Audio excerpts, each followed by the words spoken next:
Welcome to Moving Forward for Life with Rosita. Discover your way home. You know, one thing that is constant in life is there will always be change. And changes could be buying or selling a home, the loss of a loved one, marriage, divorce, it goes on. But when you find yourself on a new path, whether planned or unexpected, what you know is home is shaken or shattered. So this is clear. How you process a change will impact the trajectory of your life. Moving Forward for Life with Rosita starts now.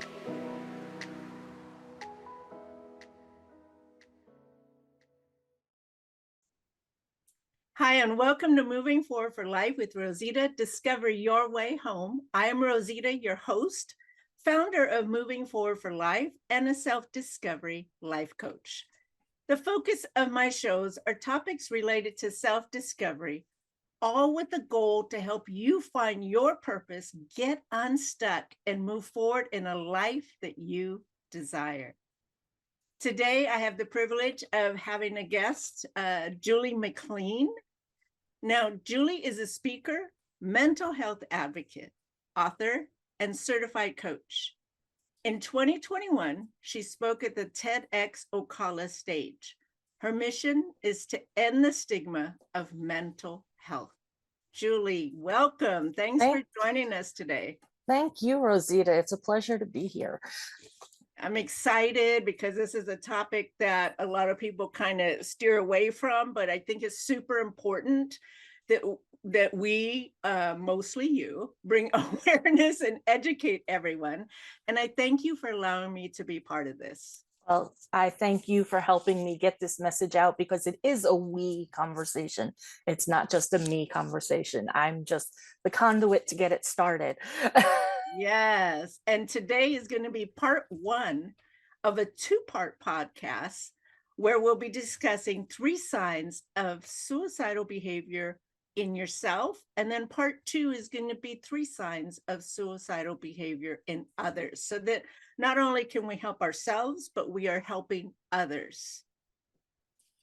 Because Absolutely. A lot of times we're not aware, right? I mean, it's true. We're going to have bad days, but where's that line where the bad day becomes then into an unhealthiness or a suicidal thoughts, and how to recognize it? And so I think this is super important. And before we get started, Julie, can you give us a quick clip of your version, your story, because we only have 25 minutes. So I'm trying to pack everything in. We'll get it all in. I'll give you the Reader's Digest version. Okay. I have thought about suicide almost every day in my life, and I am a suicide survivor. And my last bout with dealing with suicide, my husband literally saved my life by asking me the most 3 important questions. And that was, are you okay? Do you want to hurt yourself? And do you have a plan? And without those 3 questions, I would not be here right now. Back in 2019, I had really gone through some trying times. I'll put it that way.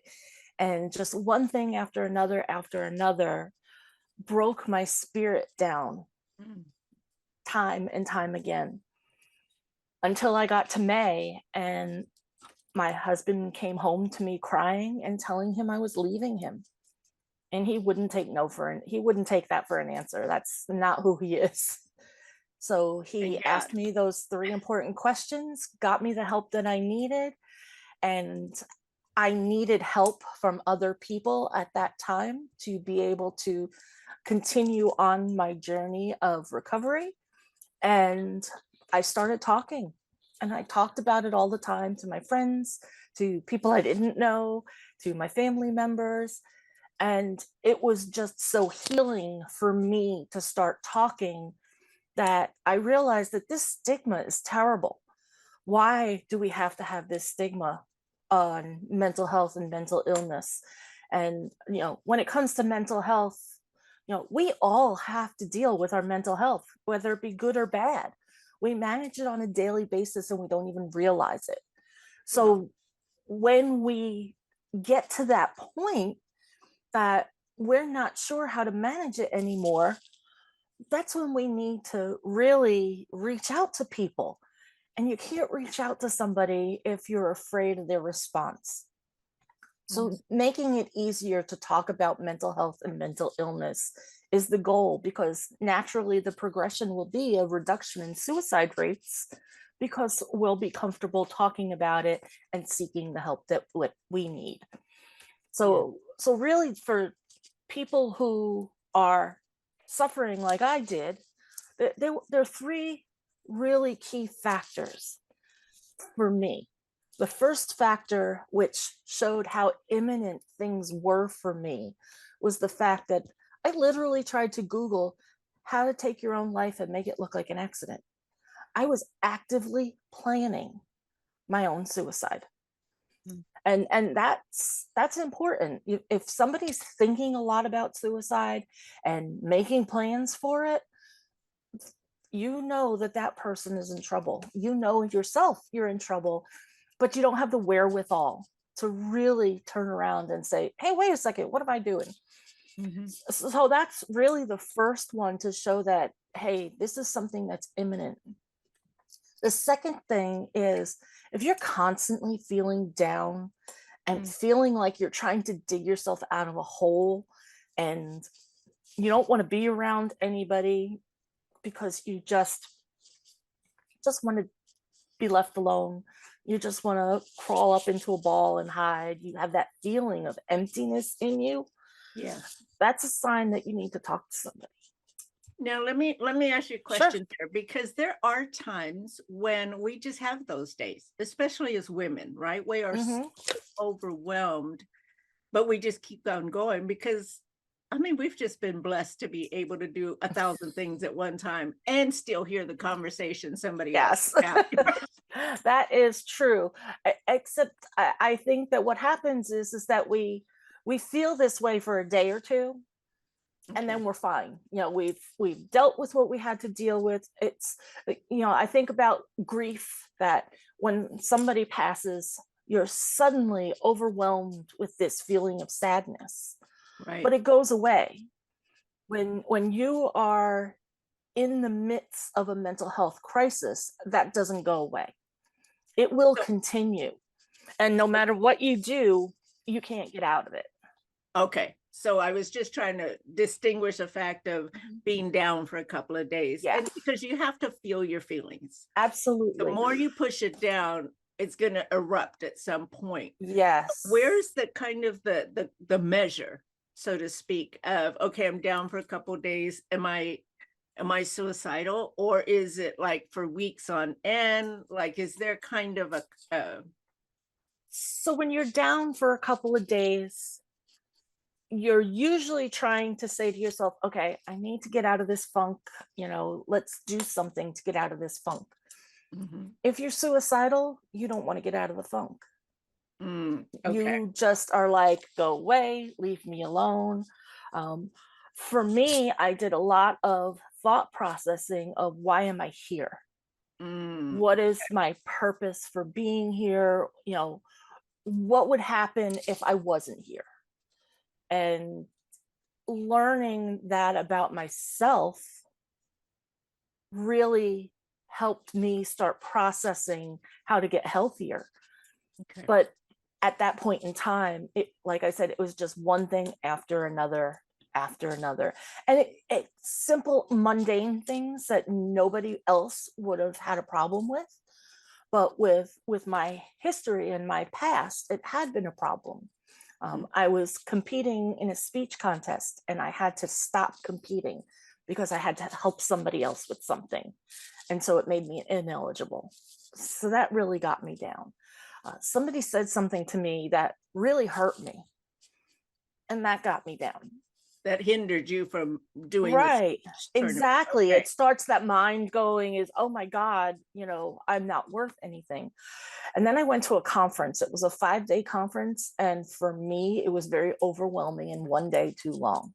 Mm. So I had that feeling of, I can't even go to a conference and be successful because I just don't feel like it. And then because of some tragedy in my past, My niece and my nephew both had babies, Mm. and that got me, as happy as that occasion was, it still got me upset because of my past. Mm. Mhm. And then the icing on the cake was that a dear friend passed away. Oh, And I was there that morning. I actually had left her hospital room to go get my husband, and we were a block and a half away from the hospital getting back when we got the phone call that she passed.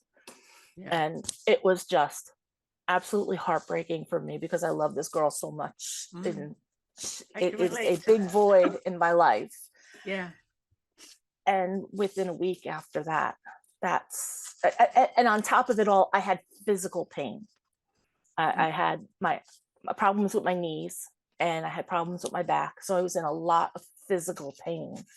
And you get that feeling of despair and that feeling of, I can't go on any longer.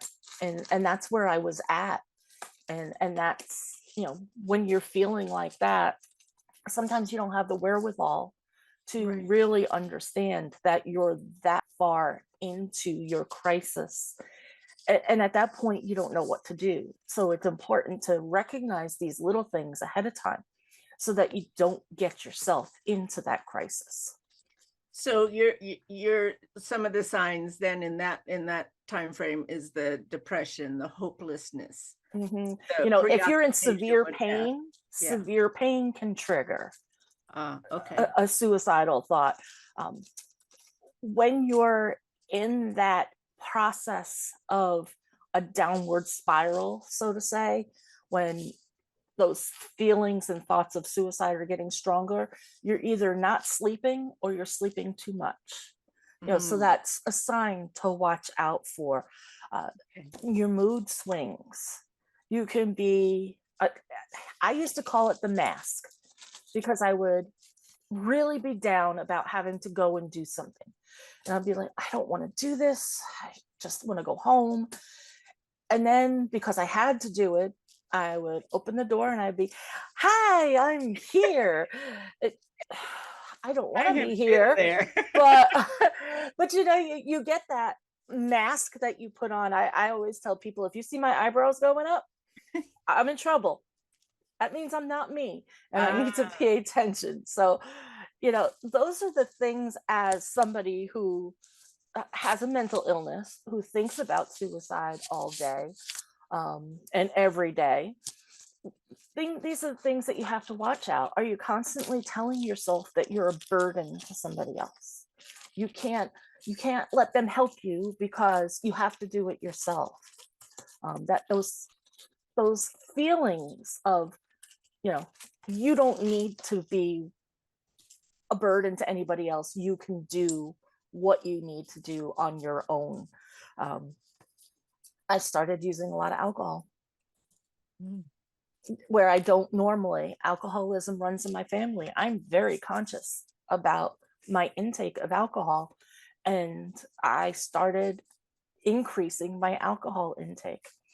So all these things are signs that can be recognized ahead of time in yourself to be able to say, wait a second, we have a problem here. mhm. But if we're not comfortable talking about how we're feeling, we're not going to get the help we need. Right. And that's why I'm always saying we need to talk about our mental health so that we can get the help that we need when we need it. Okay. So number one is one of the signs that we can look at for ourselves is when we're kind of on a mission to find out information on suicide and how to make it look like an accident.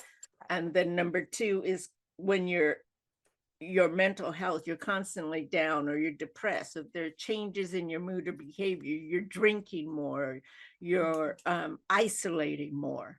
Those are some of the signs. What's the third one, Julie? Just that overall feeling of not wanting to be on this earth. Either you're saying it out loud that I don't want to be here, or you're feeling it that you don't belong. That's another sign that you're headed for a crisis and you need to, I'm going to keep saying it, you just need to talk. Yeah. But and then we'll get into this in the next, in part two, but you need to, as another person witnessing this, people need to be receptive Mm. to others talking about their feelings.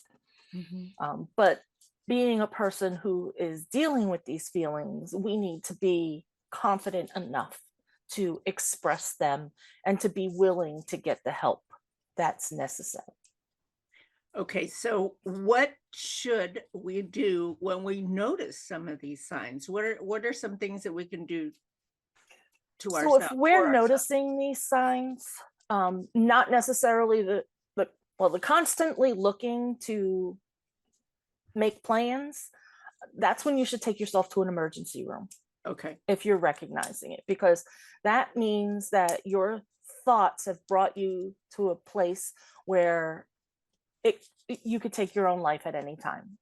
Okay. With everything else, if you start feeling like this, go to your general practitioner, find yourself a therapist, talk it through and find out. For me, I had chronic pain. So I had to go to my doctor to have that chronic pain fixed. If you've never seen a doctor about chronic pain, go to your doctor. Have that chronic pain identified. If you are having those constant feelings that you don't want to be here, or you're not worth anything, or you're not supposed to be here, go talk to a therapist. They, believe me, they'll help. A good one will help, and it's so easy to find a therapist nowadays with Zoom and everything. I've never physically met my therapist. Oh, so you go I online. I found her online. The first therapist I had, I did have to speak with, but I didn't like that. So if you don't like your therapist, don't hesitate to change your therapist. That's right. If they're a good therapist, they'll understand, Yeah. and they'll make sure that either they'll help you find one, or you just say, hey, this isn't working, I'm going to go find somebody else. And that's what I did. I went and I found a new therapist, and I made an appointment just to feel her out and see if we were a good match and a good fit. And we were. And it's been 3 years, and I'm still with her, and I still talk to her. And she's been going through my business journey and my need to talk about this to other people, and Yeah. to have other people be comfortable talking about mental health and mental illness. Yeah. Now, I just a couple of things. Of course, be kind to yourself. Figure out ways that will bring you out of that funk. Whether that's, for me, I go to the beach and just walk on the shores and just kind of reconnect with nature. Mm-hmm. But there, can you talk on your TED Talk I watched? You just define you had a definition or a comparison between mental health and mental illness. Mm-hmm. Can you bring that out here? So mental health is how we feel, how we act, how we respond. But mental illness is more of, it's more chemical. It's more of this, I can't remember the exact words I said in the TED Talk, but when it comes to mental illness, this is something that's persistent, that you don't necessarily have control over, because the neurons in your brain aren't connecting. You don't have the right chemicals, the dopamine and such, to be able to help get everything running right. So when it's not necessarily something that you can change on the fly, Yeah. like you can with mental health. And mental illness is something that you have to really work at. But the mental health, like I said, you deal with mental health every day. You deal with mental health with mental illness, but mental illness is just something that you need to work towards change. And like myself, I have gone through a huge transformation on the way I think, the way I feel, the way I act towards myself. I spent many months learning how to do meditations to calm my brain. I did many affirmations on telling myself that I am worthy. I've Right. The most amazing book I've ever read was Negative Self-Thought and How to Change It by Shad Helmstetter. I can't even express how much that changed my life and how much sense it made, because growing up, the first word we learn is the word no. Right. And that's negative. And so we go through life with that no in our minds. And to be able to change that and change the way we think and feel and see about other things, it was a huge task Mhm. to get through. Yeah. No, I completely understand. When I Mhm, started my healing, I just started Googling everything like on the topic. Like mhm. I was dealing with somebody who was narcissistic, but I had no idea, like, Yeah. no idea what that was. And so I was able to find so many videos, books, just I read up on it. I invested in me to become Yeah. a better me. Yeah. It's funny because my suicidal crisis was in 2019. And I made the definite decision that I was going to spend the first 3 months of 2020 focusing on me. I taught myself the meditations. I taught myself the affirmations. I taught myself aromatherapy and even crystal healing. I went all out to try and change the mindset of mine that I was worth something. I was valuable. Yeah. My past be damned, so to speak. This is my present. This is my future is coming. I had to change the way I thought and significantly change that negativeness to positiveness. I'm so glad that you Yeah. did, because the work you're doing is Well, so and then important. COVID hit, and I just spent the rest of the year practicing. Now, I notice you have on your screen there suicide prevention lifeline Mhm. for somebody, because there's such a stigma, right, on even having suicide thoughts. And you might recognize it in yourself, but then you might be embarrassed to talk to somebody. Would you suggest that the suicide prevention lifeline would be a place to start to just open up dialogue and get resources? So I would say, if your thoughts of suicide are imminent, if you're like, forget the world, I'm done, I would say, yes, call the suicide prevention lifeline. Either Okay. text or call 988. You don't have to remember a whole bunch of numbers. However, if suicide is nagging at you, and you've had those thoughts that you don't want to be here any longer, there are so many other resources out there.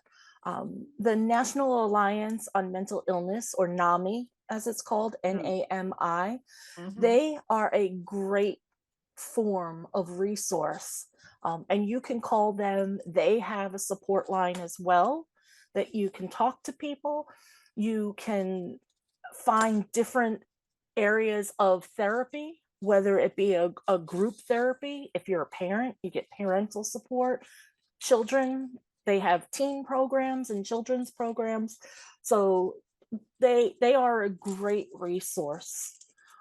There's even mentalhealth.gov Mm. that you can go to and find some resources. I would say that the Suicide Prevention Lifeline, if you're there, that's the perfect fit. You know what? And if you can't find anything else, go ahead and call them. They'll help you. Yeah. They're there to help. They're there to let you know that you are important. You're only having a bad day. You're not having a bad life. No matter how bad your life has been, it's just a bad life. It's just a bad day. There's tomorrow. Yeah. And tomorrow the sun is going to come up. Even if it's rainy and cloudy, the sun comes up. Mm-hmm. And it's a new day, and you just take it on as easily as you can. So, Julie, we're coming up to the end of our time. Yep. Let me do a quick recap, and if I missed anything, please let me know. Tip number 1, if you're searching for info on the internet on how to commit suicide, that's your time to recognize that, hey, something is not going right here. Tip number 2, when you're constantly down, when you are isolating, and then your sleep patterns go from one extreme to another, whether you're not getting enough sleep or you're getting too much sleep. And then tip number 3, just not wanting to be, excuse me, not wanting to live, and talking about it a lot. Yeah. And in that instant, did I miss anything, Julie? No. Oh, that's perfect. And then how to get out of it is super important. Women, we do so much, and it is easy for us to get overwhelmed. It is easy to feel down and compare ourselves to everybody else, right? And so some of the ways Julie mentioned is to research, instead of research how to do the act of suicide, research how you can get out of it.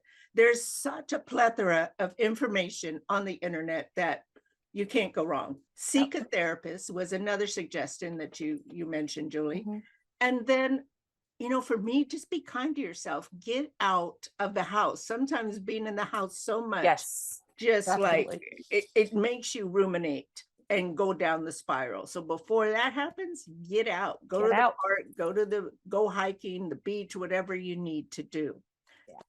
Those first 3 months, I sat outside on my lanai in a hammock, just getting the fresh air. But yeah, you sum that up perfectly. Thank you. Thank you so much for being here. Thank you. Your experience and wisdom, and thank you for the work that you do. It's much respect. Thank you so much. We have a minute left. And how can people reach you? Let's get that out there. You can reach me at www.starttheconvo.net, and there'll be resources there, and you can contact me if you need to. That's the best way. And then I have a gratitude journey that is on Facebook, TikTok, and Instagram, and that's all on my website as well. So you can link to those things. Thank you, Julie. We will thank you. In the next episode, 3 signs of suicidal behavior in others. Bye for now. Bye-bye. Thank you so much for listening to Moving Forward for Life with Rosita. Discover your way home. Through my own personal healing journey, I've come out stronger and braver. I know firsthand how hard, how lonely, and heartbreaking it is to continually live in pain. As we work together, you will discover the good, the bad, and the not so pretty parts of yourself so you can uncover the fabulous in you. Discover what you need to come home, whether that's a physical home or the home in you. Join me every second and fourth Friday at 12:30 p.m. Pacific.